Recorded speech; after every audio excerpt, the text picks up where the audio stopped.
तो क्या बीजेपी के ही एक विधायक ने धाकड़ धामी के पसीने छुड़ा दिए? क्या हैंडसम धामी को बीजेपी के ही एक विधायक से बात करने के लिए मशक्कत करनी पड़ी? क्या बीजेपी के विधायक भूपाल राम टमटा की वजह से बीजेपी की फजीहत हुई? क्योंकि भूपाल राम टमटा के बेटे जयप्रकाश टमटा ने कर्णप्रयाग नगरपालिका सीट से अध्यक्ष पद के लिए निर्दलीय नामांकन कर दिया था और उसके बाद खबरें ये कि भूपाल राम टमटा और उनके बेटे ने खुद का फोन स्विच ऑफ कर लिया। कड़ी मशक्कत के बाद धामी को भी बातचीत करना नसीब नहीं हुआ और भूपाल राम टमटा कहाँ हैं, बीजेपी के संगठन को भी इसका पता नहीं था, लेकिन बाद में किसी तरह हालात काबू में आए। कर्णप्रयाग से निर्दलीय प्रत्याशी के रूप में अपना नामांकन कराया था और मेरी चुनाव लड़ने की इच्छा थी, इसीलिए मैंने अपना नामांकन कराया था। अब समाचार पत्रों के माध्यम से पता चला कि भाजपा जिलाध्यक्ष जी के अनुसार मैं पार्टी का सदस्य नहीं हूँ और न मेरे चुनाव लड़ने से भाजपा को कोई फर्क पड़ना था। लेकिन कल मुख्यमंत्री जी से मेरे बड़े भाई की टेलीफोनिक वार्ता हुई। माननीय मुख्यमंत्री जी के दिशा निर्देश से मैंने चुनाव न लड़ने का फैसला लिया है और मैं अब अपना समर्थन भारतीय जनता पार्टी को दे रहा हूँ। धन्यवाद।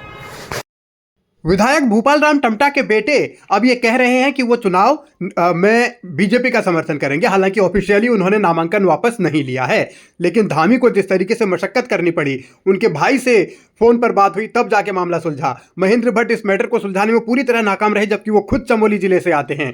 बीजेपी का जो चुनाव प्रबंधन तंत्र पूरा बनाया हुआ है, कई नेताओं को जिम्मेदारियां सौंपी गई हैं, वो सब फेल हो गए, कोई भी काम नहीं कर पाया। भूपाल राम टमटा के बेटे का नामांकन ऑफिशियली वापस नहीं हुआ, तो ये बीजेपी के लिए एक बड़ा सवाल है। हालांकि बीजेपी ने ये जरूर कहा कि जयप्रकाश टमटा बीजेपी के सदस्य ही नहीं है, लेकिन वो विधायक के बेटे तो हैं। इस स्थिति में धामी को जब फोन करने की नौबत आ गई और कई वक्त तक, लंबे वक्त तक फोन भी नहीं मिला, तो इससे समझा जा सकता है कि बीजेपी को किस तरीके से एक विधायक ने अपने आप मुसीबत में डाल दिया। हालांकि बीजेपी अब ये दावा जरूर कर रही है कि सब कुछ मैनेज हो चुका है, कई जगह बागियों को मनाया गया है, लालच दिया गया है, भरोसा दिया गया है कि आगे आपके लिए काम करेंगे। साथ ही प्रचार अभियान में जुटने की बारी है। देखिए, पूरा चुनाव हम लोग मंत्रियों, विधायकों, पार्टी सबको कार्यकर्ता मानती है। केदारनाथ के चुनाव में सबका सहयोग लिया गया, इस चुनाव में सबका सहयोग लिया जाएगा। माननीय मुख्यमंत्री की सभाएं हमने प्रत्येक नगर निगम क्षेत्र में करनी है, बड़ी नगर पालिका में मुख्यमंत्री सभाएं होंगी।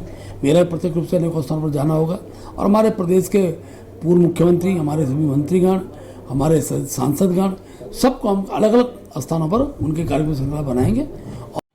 चुनाव में बीजेपी के माइक्रो मैनेजमेंट की खूब चर्चा होती है, बीजेपी के डिसिप्लिन की खूब चर्चा होती है, लेकिन इस बार टिकट बंटवारे से लेकर या आरक्षण से लेकर जो कवायद शुरू हुई, अलग अलग तरीके के बयान आए, उसने सवाल जरूर खड़े किए और अब अनुशासन को लेकर भी दुहाई देने वाली पार्टी के सामने चुनौती यही है कि वो एक्शन कब और किस तरीके का ले पाएगी। ऐसे कई आपके मंत्री विधायक हैं जो जुबानी जमा खर्च कर रहे हैं। दलीप महंत ने तो सार्वजनिक सभा में अपने कार्यकर्ताओं से कह दिया टिकट नहीं होगा तो निर्दलीय कूद जाना। उधर मुन्ना सिंह चौहान ने आपके आरक्षण का विरोध कर दिया। उधर आप देखिए अरविंद पांडे कितना मुखर होकर बोल रहे हैं। त्रिवेंद्र रावत जी ने जो है संसद में कह दिया कि अवैध खनन हो रहा है और उधर अनिल बलूनी जी ने कह दिया कि आपदा प्रबंधन में कोताही हुई। तो ऐसे में कुल मिलाकर क्या आपके दल में केवल गरीब और छोटे कार्यकर्ताओं पर जो है गाज गिराई जाती है कार्रवाई की? ये बड़े रसूखदार मंत्री और विधायकों पर कोई गाज नहीं गिरेगी? बीजेपी के झगड़ों का कांग्रेस भले ही आनंद ले रही हो, लेकिन उनके घर में भी घमासान छिड़ा हुआ है। वो भी अपनी स्थिति में अभी तक उस तरीके से काबू नहीं पा पाए। लेकिन सवाल दरअसल भारतीय जनता पार्टी का इसलिए है क्योंकि वो सत्ताधारी दल है, अनुशासन की बातें खूब होती हैं, लेकिन एक विधायक को फोन करने में या उसको तलाशने में जितना वक्त लग गया, इससे अंदाजा लगता है कि भारतीय जनता पार्टी के सामने या हैंडसम धामी के सामने हालात इतने आसान नहीं हैं।